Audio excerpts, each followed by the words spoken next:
La Société d'assurance automobile du Québec relance son projet de reconnaissance faciale qui avait été mis sur pause l'an dernier. Vous vous souvenez sûrement de l'échec du programme de service en ligne SACLIC.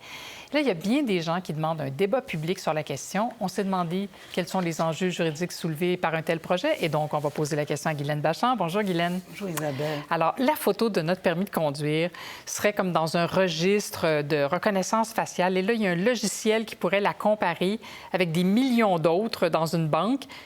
D'abord, à quoi ça servirait, cette comparaison? Bien, en fait, à éviter les fraudes et qu'on a la bonne personne devant nos succursales. Bien concrètement, je donne un exemple. Je me présente à une succursale pour avoir un faux permis. Je n'ai pas vraiment le droit. Je dis que je m'appelle Isabelle Richer, puis sur mes cartes, il y a des photos de Guylaine Bachand. Tout de suite, par reconnaissance faciale, ils vont dire non, on en a une, Isabelle Richer, ou deux, là, puis vous ne ressemblez pas du tout.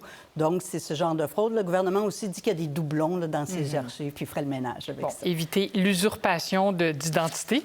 Là, c'est sûr qu'il y a des partis d'opposition. Il y a pas mal d'organismes, notamment la Commission d'accès à l'information. Ces gens-là demandent qu'on étudie les enjeux parce qu'il n'y a pas eu de débat là-dessus. Il y a certainement des questions juridiques qui sont soulevées par ce projet-là. Ah oui, absolument. D'abord, il y a le consentement. Il va falloir consentir tout le monde de façon très, très éclairée, savoir quoi ça va servir. Vous vous souvenez peut-être, Isabelle, il y a des centres d'achat qui avaient été blâmés parce qu'il y avait des bornes. Ils prenaient ce genre d'informations-là.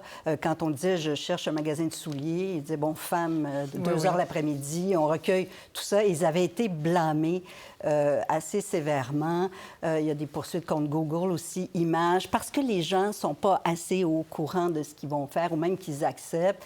Il y a toute la fiabilité aussi, Isabelle, parce que la Commission d'accès dit, entre autres, que pour les personnes racisées, ce serait moins fiable. Il y a une décision de la Cour fédérale qui le dit.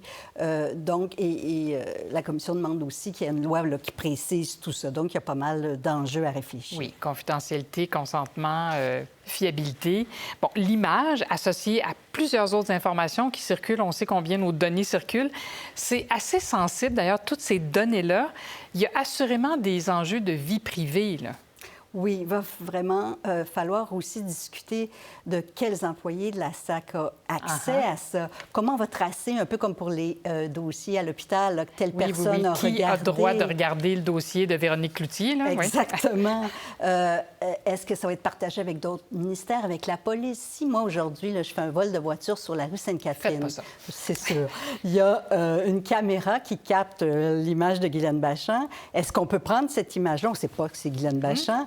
Et la mettre par la suite dans le registre de la SAC et là, de faire bingo, c'est elle. Donc, c'est toutes des questions qui vont devoir se poser. Puis toute la sécurité aussi, comment c'est gardé, comment ça peut être dans des mains très malveillantes, Isabelle, s'il y a un bris de sécurité. Vous savez, vous et moi, si on perd ou on se fait voler notre carte de crédit, elle remplace, c'est fini. Mais si c'est ce genre d'élément-là qui est très près de l'identité numérique, là, ça peut être beaucoup plus délicat. Oui, c'est très affolant parce que quand on voit toutes les fuites de données, là, on se dit, déjà, quand c'est notre numéro de carte de crédit, c'est pas une bonne nouvelle, mais si, en plus, notre visage, on sait les pépins que ça peut entraîner, vraiment les cauchemars.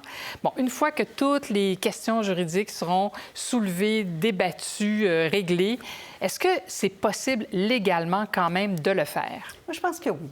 Il y a d'autres provinces qui l'ont fait, dont l'Ontario. Quand c'est bien encadré.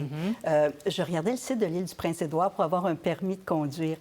Pour vrai? Oui, bon, j'en veux pas, mais pour vous ce matin. et vraiment, ça nous dit, ça va être par la poste parce qu'il faut faire des vérifications avec la reconnaissance faciale. Ça explique pourquoi c'est sécuritaire. Ça dit, s'il y a un doute sur une photo, il y a une double vérification avec des humains, des gens qui vont regarder le dossier. Et surtout, je trouvais ça très intéressant, ça dit, ça ne sera pas partagé avec personne, sauf si un tribunal l'ordonne. Donc, c'est ce genre de piste-là que je trouve intéressante. Sauf s'il y a une fuite de données. Bon, alors, c'est quasiment inévitable. On est mieux de s'y faire à ces pratiques. Guylaine Bachand, merci beaucoup. Je vous en prie. Au revoir. Pour voir nos émissions en entier, rendez-vous sur la chaîne ICI RDI.